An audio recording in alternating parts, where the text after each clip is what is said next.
যিসকল মন্ত্ৰী MLA নেতাই ভালদৰে কাম কৰিব নোৱাৰে বা তেওঁলোকে জনবিৰোধী কিছুমান কাম লয় তেওঁলোকৰ 5 বছৰ উকলাৰ আগতে বা তেওঁলোকৰ কাৰ্যকাল উকলাৰ আগতে এতিয়াৰ পৰা বিদায় দিব পৰা যাব হয় এনেকুৱা এটা প্ৰপ'জেলে লৈ আনিছে আপৰ সাংসদ ৰাঘৱ চাদ্দাই যিটো কোৱা হয় ৰাইট টু ৰিকল যি ধৰণে আমি গণতন্ত্ৰত এজন সাংসদক এজন MLAক আমি ইলেক্ট কৰিব পাৰোঁ আমি ভোটদান প্ৰদান কৰি পেলাই তেওঁক 5 বছৰৰ কাৰণে ইলেক্ট কৰিব পাৰোঁ তেওঁ যদি বেয়া কাম কৰে ঠিক সেই জনতাই তেওঁক আকৌ দি ইলেক্ট কৰিব পাৰিব মানে ৰিকল কৰিব পাৰিব তেওঁক সেই সাংসদ পদৰ পৰা সেই MLA পদৰ পৰা খাৰিজ কৰিব পাৰিব বা তেওঁৰ মন্ত্ৰিত্বৰ পৰা খাৰিজ কৰিব পাৰিব কিন্তু আজিৰ ডেটত যি হৈ আছে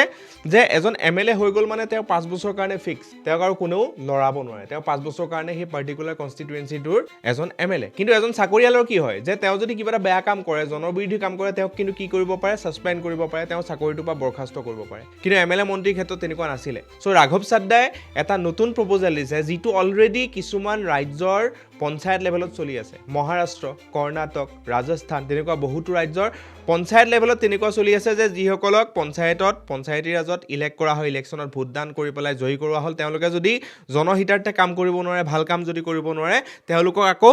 হৰুৱাই দি পেলাই বেলেগ এজনক ইলেক্ট কৰি অনা হয় মানে 2.5 বছৰ 2 বছৰ বা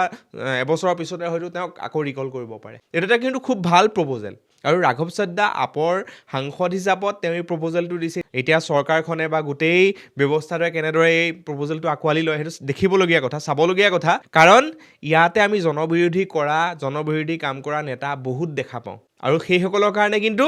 এই যদি ব্যৱস্থাটো আহি যায় তেতিয়া কিন্তু বহুত বেছি ভাল হ'ব বিশেষকৈ গণতন্ত্ৰত কিন্তু জনতাৰ জোৰটো আৰু বেছি বাঢ়ি যাব কাৰণ তেওঁলোকে যিদৰে ইলেক্ট কৰিব পাৰিব সেইদৰে আকৌ তেওঁলোকে ৰিকলো কৰিব পাৰিব এই প্ৰপ'জেলটো আপোনালোকক কেনেকুৱা লাগিছে ক'ব যদি সঁচাই এনেকুৱা ধৰণৰ প্ৰপ'জেল একচেপ্ট হয় ৰাঘৱ চাদ্দাৰ বহুতো প্ৰপ'জেল আচলতে অলৰেডি একচেপ্ট হৈছে তেওঁ বিভিন্ন ধৰণৰ সমস্যা লৈ পেলাই ৰিয়েল যিবিলাক সমস্যা প্ৰেক্টিকেল সমস্যা লৈ পেলাই মাতে স্পীচ দিয়ে তেনেকুৱা ধৰণৰ বহুতো প্ৰপ'জেল একচেপ্ট হৈছে কিন্তু এইটো কিমান দূৰ একচেপ্ট কৰিব এইটো চাবলগীয়া কথা হ'ব কাৰণ মেক্সিমাম জননেতা বুলি আগবাঢ়ি যোৱা নেতাই কিন্তু পিছত জনবিৰোধী কাম কৰেই তো তেওঁলোকে নিজৰ বিৰুদ্ধে বা নিজৰ বিপক্ষে এনেকুৱা ষ্টেপ ল'বনে নাই সেইটো কিন্তু দেখিবলগীয়া বা চাবলগীয়া কথা হ'ব চ' আপোনালোকে এই গোটেই ব্যৱস্থাটোৰ ওপৰত কি ভাবে যে এইটো একচেপ্ট হ'বনে নাই বা এইটো হ'লে কেনেকুৱা হ'ব কমেণ্টত জনাব